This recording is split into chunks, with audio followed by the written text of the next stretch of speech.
안녕하세요. 5월 넷째 주 열매 나눔을 함께 하겠습니다. 공평함과 공정함은 오늘날에도 매우 중요한 사회적 이슈인데요. Fairness and Justice 이 문제로 미국 사회가 들썩였죠.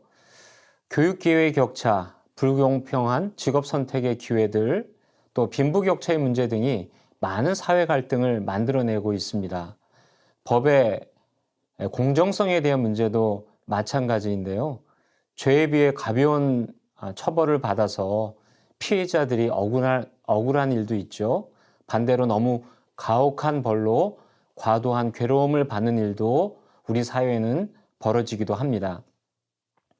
이러한 사회 속에서 하나님의 통치 원리를 따라서 공평하고 공정한 공동체를 지혜롭게 가꾸어가는 것이 그리스도인의 중요한 책무라고 생각합니다.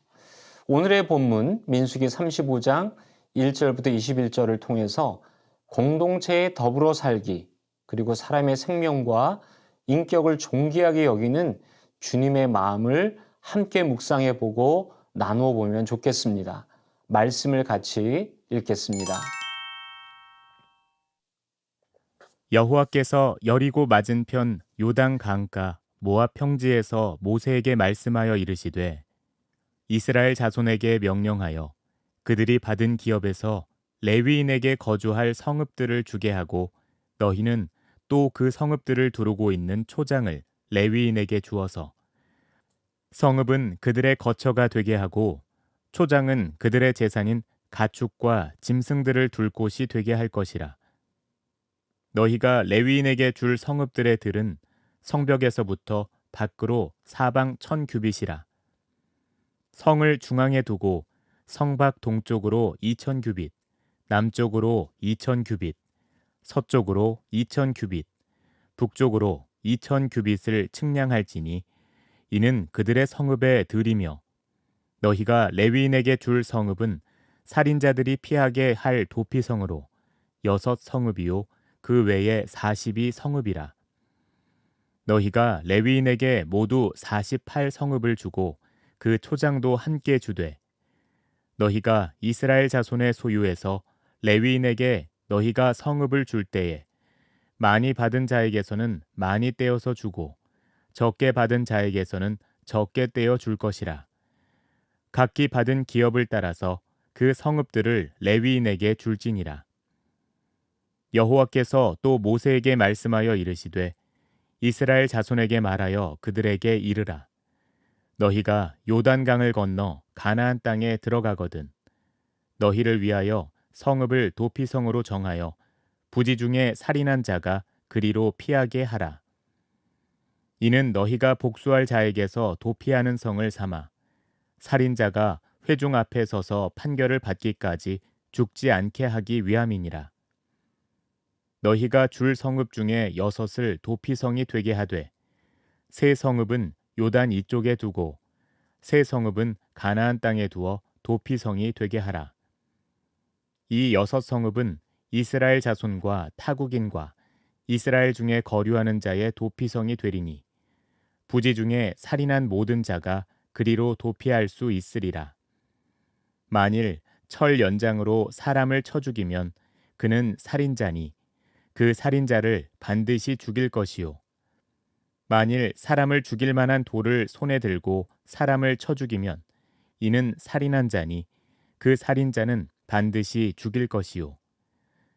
만일 사람을 죽일 만한 나무 연장을 손에 들고 사람을 쳐 죽이면 그는 살인한 자니 그 살인자는 반드시 죽일 것이니라. 피를 보복하는 자는 그 살인한 자를 자신이 죽일 것이니 그를 만나면 죽일 것이요. 만일 미워하는 까닭에 밀쳐 죽이거나 기회를 엿보아 무엇을 던져 죽이거나 악의를 가지고 손으로 쳐 죽이면 그 친자는 반드시 죽일 것이니 이는 살인하였음이라. 피를 보복하는 자는 살인자를 만나면 죽일 것이니라. 오늘 말씀에서 하나님은 지파들에게 레위인의 몫을 떼어줄 것을 명령하십니다. 1절부터 8절 본문인데요. 첫 번째 질문, 2절부터 3절 말씀을 통해서 별도의 기업을 분배받지 못한 레위인들이 지파의 기업에서 무엇을 얻는지 함께 말씀을 통해 확인해 보겠습니다.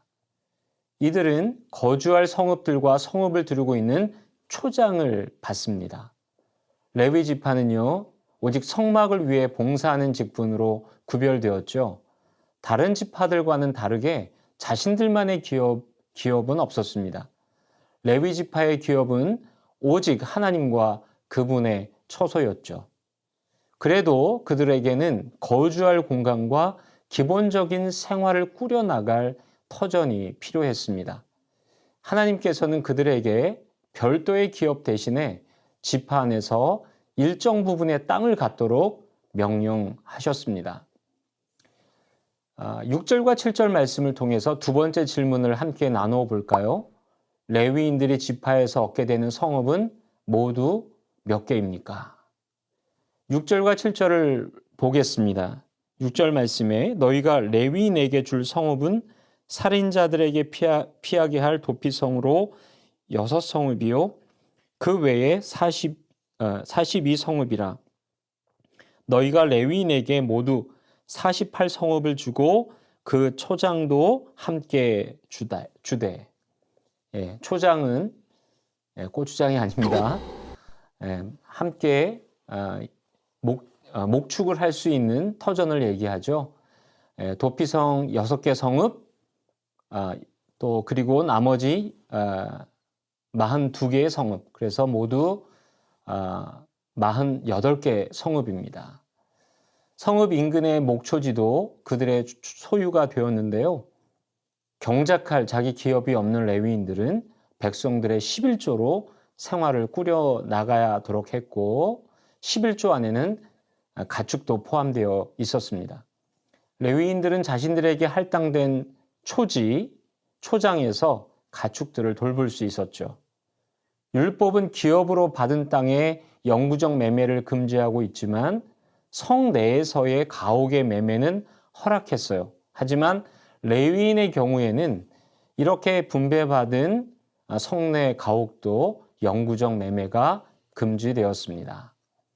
세 번째 질문입니다. 지파가 레위인의 성읍을 나누어 주는 기준은 무엇입니까? 8절 말씀은 이렇게 기록하고 있어요. 너희가 이스라엘 자손의 소유에서 레위인에게 너희가 성읍을 줄 때에 많이 받은 자에게서는 많이 떼어서 주고 적게 받은 자에게서는 적게 떼어줄 것이라. 각기 받은 기업을 따라서 그 성읍들을 레위인에게 줄지니라. 많이 받은 자는 많이 떼어주고요. 적게 받은 자는 적게 떼어줍니다. 각기 받은 기업을 따라 나눠준 것이죠.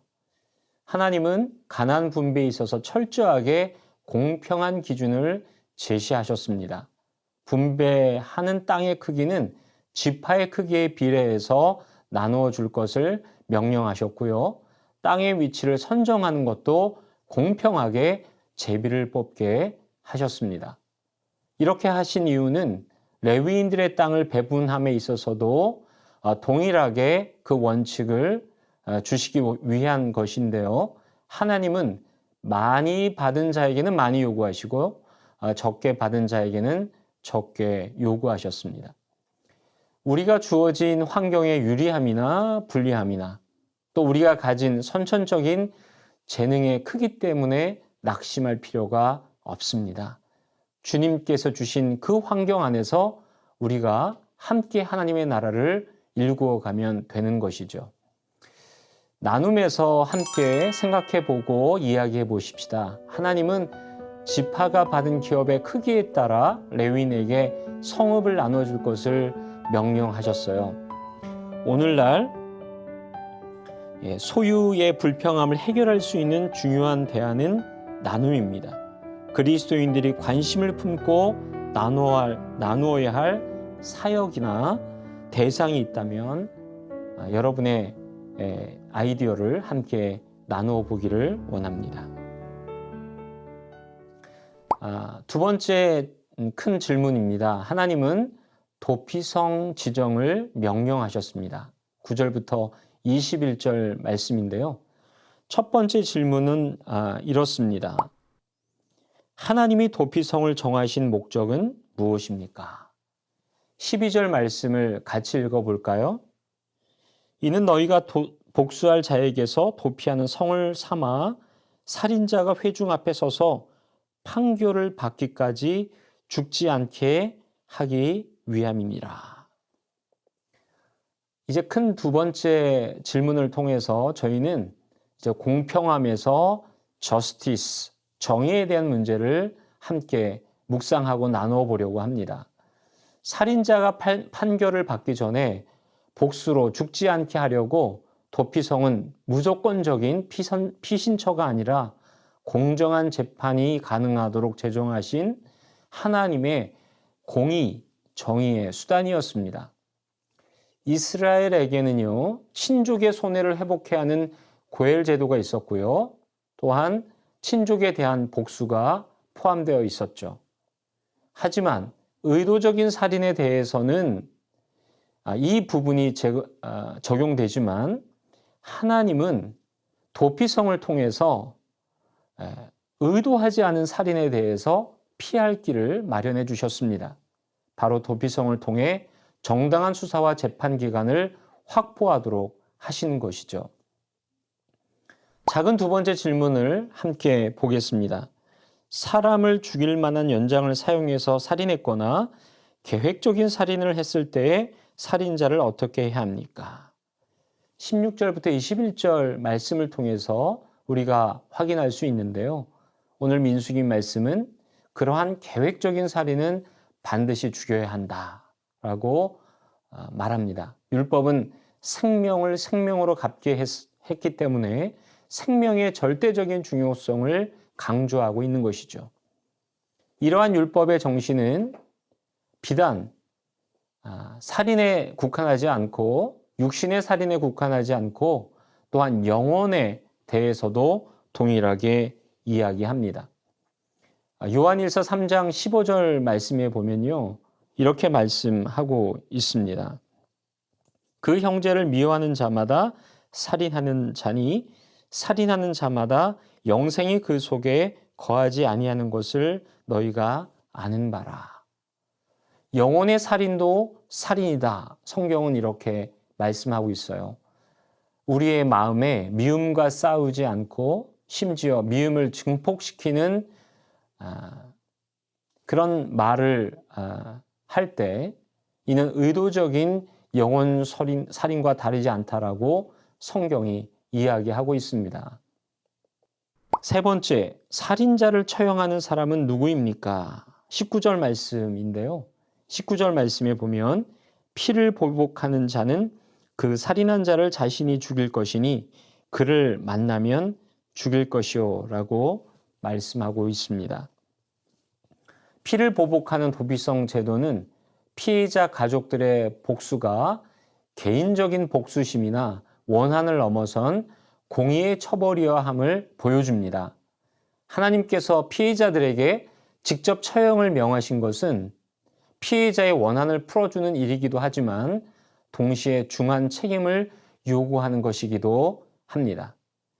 만일 엄격한 수사와 재판 과정 없이 억울하게 사명을 처형할 경우 자신들이 죽인 사람의 피는 고스란히 자신들에게 돌아올 것이기 때문입니다. 때문에 피해자 가족들은 성급하게 감정을 행할 것이 아니라 신중한 자세로 수사와 재판에 임해야 했습니다. 우리 함께 나누어 볼까요? 하나님은 살인자라 할지라도 정당한 재판의 절차를 거쳐서 처벌하도록 도피성을 정하셨습니다. 사적인 복수를 막고 억울한 사람이 생기는 것을 방지하신 것입니다. 도피성 제도에 담긴 하나님 나라의 정신이 필요한 오늘날의 제도는 어떤 제도인지 함께 나누어 보면 좋겠습니다.